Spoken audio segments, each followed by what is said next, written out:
tafsir et conférence, Inch'Allah. Pour ceux qui ne parlent pas le swahili, je vais traduire un peu en français. Donc le cheikh ici, Hafidhullah, il a parlé de, donc le sujet d'aujourd'hui évidemment, c'était le pardon. Et alors ici, il a essayé un petit peu de nous expliquer un petit peu c'est quoi exactement le pardon.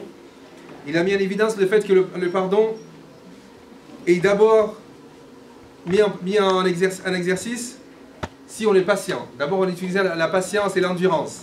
L'importance de l'endurance et la patience dans le fait de pouvoir pardonner aux gens. Évidemment, il y a la crainte d'Allah subhanahu wa ta'ala dans tout ça. Mais la patience, c'est la moitié de la foi. C'est la capacité de pouvoir se maîtriser. D'accord? Donc le pouvoir pardonner aux gens, il faut être patient pour pouvoir pardonner aux gens. Il faut être endurant pour pardonner aux gens. Et alors le cheikh a aussi fait référence aux trois types de patience qui nous a été enseigné par nos savants. C'est qu'il y a la patience dans l'obéissance d'Allah subhanahu wa ta'ala. Et puis il y a la patience dans le fait d'éviter les interdits d'Allah subhanahu wa ta'ala, de ne pas tomber dans les péchés. Et la troisième forme de patience, c'est le fait d'accepter le décret d'Allah subhanahu wa ta'ala. Donc il faut être patient dans toutes ces situations-là. Ensuite, le cheikh il a cité un hadith du prophète alayhi salatu wassalam, lorsque le prophète il a dit à Ashja' ibn Abdul Qais, en lui disant: oh Al-Ashja', tu as deux choses qui plaisent à Allah subhanahu wa ta'ala. Et ces deux choses-là, il y a la patience et la douceur. Pardonner donc mes frères et sœurs, ça donne la paix à son âme. Quand on pardonne aux gens, on s'apaise nous-mêmes déjà à la base. Donc, on a pas mal de désordre dans les familles, dans les ménages, dans la communauté en général, par un manque de pardon. Parce que nous n'avons pas cette habitude de se pardonner les uns les autres. Et donc aussi, Allah il a dit dans le Coran qu'il y a trois catégories. Le cheikh il a cité trois catégories de personnes qui ont une récompense qui est illimitée. Ça veut dire que c'est une récompense qui n'a pas vraiment été citée dans le Coran comme telle, avec une récompense qui est limitée, quoi. Et donc la première chose c'est le pardon, le fait de pardonner aux gens et le fait de relier les liens de parenté aussi. Ensuite, Allah il a aussi dit Man afa wa aslaha fa ajruhu ala Allah. Ça veut dire c'est lui qui pardonne et qui garde les liens de parenté.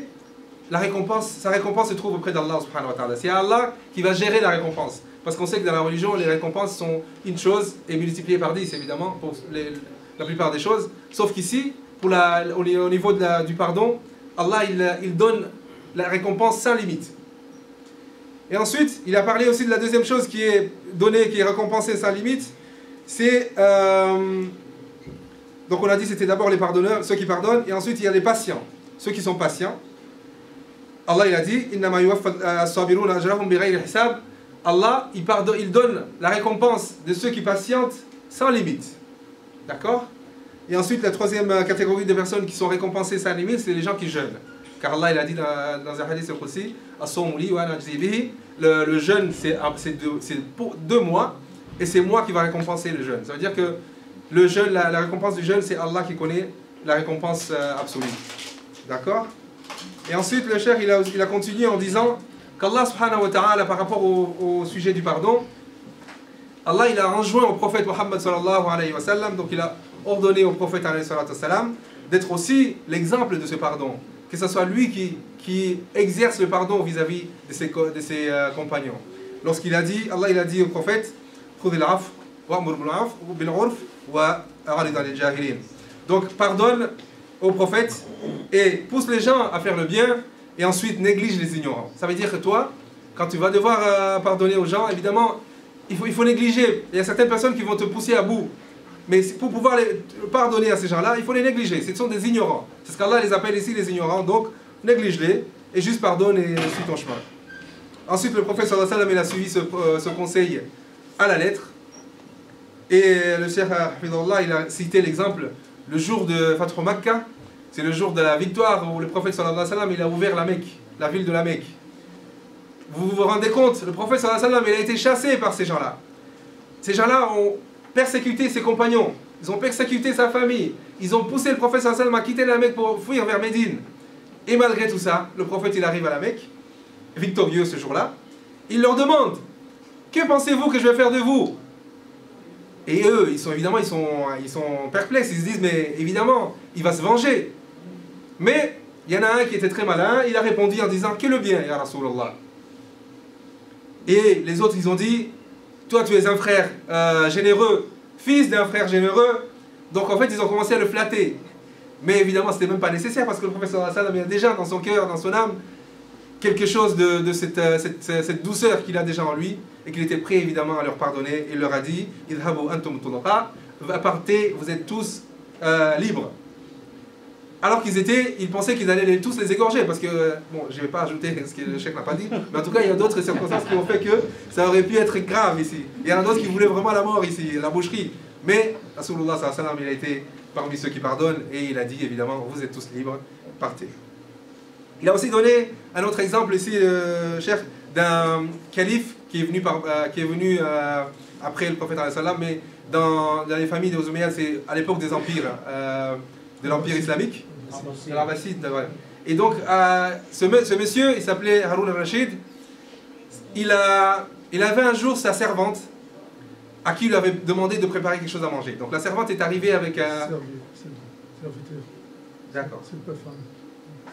D'accord, c'était un serveur. Serviteur. Ça, à couler.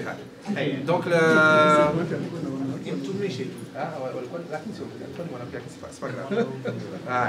Donc le serveur, il est arrivé et il a trébuché, il a fait tomber l'assiette. Il a fait tomber donc le contenant dans lequel il y avait cette nourriture, ça s'est cassé. Donc il a cassé l'ustensile et aussi il a fait verser un petit peu d'eau sur le calife donc, qui était là, devant tout le monde. Et alors le calife était évidemment fâché, il était furieux. Comment est-ce que tu peux faire ça? Et alors ce jeune homme, ce serveur qui avait lu le livre d'Allah subhanahu wa ta'ala, il a rappelé au calife. Il a dit au calife, est-ce que tu as oublié les paroles d'Allah lorsqu'Allah il a dit, ceux qui maîtrisent leur colère. Et là, Haroun al-Rashid, il se retient, il dit, ah, effectivement, je vais maîtriser ma colère. Et le monsieur, il ne s'est pas arrêté là. Il a dit, mais Allah, il a continué, il a dit, voilà, fina linnas. Il a dit, mais ceux qui pardonnent, parce qu'il sait que, ok, maintenant, il n'est pas en colère, mais il va peut-être me punir après. Alors il a dit, mais voilà, fina linnas. Et ceux qui pardonnent aux gens. Alors Haroun al-Rashid, il les dit, ok, d'accord, je vais te pardonner. Et bien le monsieur, il a dit, ah, là, c'est la bonne occasion. Maintenant, je vais pouvoir rajouter encore. Il a rajouté, il a dit, Wallahu yuhibbul muhsinin. Et Allah, il aime le bienfaisant. Et donc effectivement, Haroun al-Rashid, qu'est-ce qu'il a fait? Il a compris ce que le monsieur était en train de lui demander, parce que c'était un esclave, hein, donc c'était un servant, mais c'était un esclave. Donc du coup, il a laissé libre, il a dit, vas-y, pars d'ici, tu es libre pour la cause d'Allah subhanahu wa ta'ala. Donc ça, c'est parmi les choses que le chef a voulu nous transmettre aujourd'hui. J'ai fait un peu de résumé parce qu'évidemment, le temps nous est pas très familier, nous est pas très ami. Donc on va continuer, Inch'Allah. Après, on va faire la prière de Maghrib. Et ensuite, on va revenir pour la deuxième partie, Inch'Allah. Ça va?